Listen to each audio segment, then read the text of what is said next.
আয়ু বাসে বসে ভাবছিল তারা যেখানে ঘুরতে যাচ্ছে সেখানকার পাহাড়গুলো কেমন হবে। আয়ু ১৫ বছরের একজন বালক, যে ক্লাস 8এই পড়ে। আজকে স্কুল থেকে তাদের ঘুরতে নিয়ে যাওয়া হচ্ছে সিমলায়। সবাই খুব খুশি। বাচ্চারা সবাই নাচ, গান আর আনন্দ এর মধ্যে দিয়ে সিমলার দিকে যাচ্ছে। একটু আগেও সব ঠিক ছিল, কিন্তু হঠাৎ করে তাদের বাসের ইঞ্জিনে সমস্যা দেখা যায়। তাদের বাস থেকে ধোঁয়া বের হতে থাকে। রাত অনেক হয়ে গিয়েছিল এবং বাচ্চারা সবাই একসঙ্গে ছিল। তাই সব শিক্ষক মিলে সিদ্ধান্ত নিলেন যে তারা কাছেই একটি হোটেলে রাত কাটাবেন এবং সকালে মেকানিক ডেকে বাস ঠিক করিয়ে সিমলার উদ্দেশ্যে রওনা দেবেন। তারা কাছের একটি হোটেলে পৌঁছাল। হোটেলটি চারপাশে বড় বড় গাছ আর পাহাড়ে ঘেরা ছিল। সব শিক্ষক বাচ্চাদের আলাদা আলাদা ঘরে ভাগ করে দিলেন। ডিনারের পর সবাই ঘুমাতে চলে গেল। আয়ুর ঘর পড়েছিল বন্ধু অমন আর রোহনের সঙ্গে। সে খুব খুশি ছিল, কারণ তারা দুজনই তার খুব ভালো বন্ধু। ঘরে ঢুকেই জানালা দিয়ে তারা দেখল জঙ্গলের মাঝখানে একটি হ্রদ। তাদের মনে পড়ল আগের স্কুল ট্রিপে রাতে দুজন ছাত্র এমনই হ্রদের কাছে গিয়েছিল এবং তারা স্কুলের সবচেয়ে জনপ্রিয় হয়ে গিয়েছিল। তাই এবারও তারা ঠিক করল কিছু দুঃসাহসিক কাজ করবে। তারা পরিকল্পনা করল চুপি চুপি হোটেল থেকে বেরিয়ে হ্রদের কাছে গিয়ে ছবি তুলে ফিরে আসবে। যেই না হোটেলের গার্ড ঘুমিয়ে পড়ল, তিনজন বেরিয়ে গেল। দেখতে হ্রদটা কাছে মনে হচ্ছিল, কিন্তু তারা প্রায় আধ ঘন্টা ধরে হাঁটছিল। জঙ্গলের রাস্তা যেন শেষই হচ্ছিল না। ঠান্ডায় তাদের অবস্থা খুব খারাপ হয়ে যাচ্ছিল। ফোনে সিগন্যাল ছিল না। তখন তারা সিদ্ধান্ত নিল পরিকল্পনা বাতিল করে ফিরে যাবে। ফোনের ফ্ল্যাশলাইটের আলোয় তারা হোটেলের পথ খুঁজতে লাগল। হাঁটতে হাঁটতে হঠাৎ অমন আর আয়ু পিছনে তাকিয়ে দেখল রোহন সেখানে নেই। তারা দুজন খুব ভয় পেয়ে গেল। তখনই তারা কারো দৌড়নোর শব্দ শুনল। ভয় পেলেও তারা রোহনকে একা ফেলে পালিয়ে যেতে পারল না। তারা সেই পায়ের শব্দের পেছনে ছুটল। কিছুক্ষণ পর শব্দ থেমে গেল। তারা দেখতে পারল না পায়ের শব্দটা কার ছিল। অমন আর আয়ুক খুব বেশি ভয় পাচ্ছিল। এমন পরিস্থিতিতে তারা আগে কখনো পড়েনি। হঠাৎ তখনই তারা শুনল যেন কেউ মাটি খুঁড়ছে। তারা দুজন ধীরে ধীরে সেই আওয়াজের দিকে যেতে থাকল।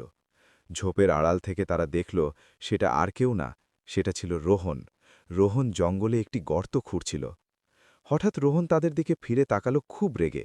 তার চোখ পুরো কালো হয়ে গিয়েছিল, যেন চোখই কেউ বের করে নিয়েছে। অমন রোহনের কাছে গেল এবং তাকে জিজ্ঞেস করল তার কি হয়েছে।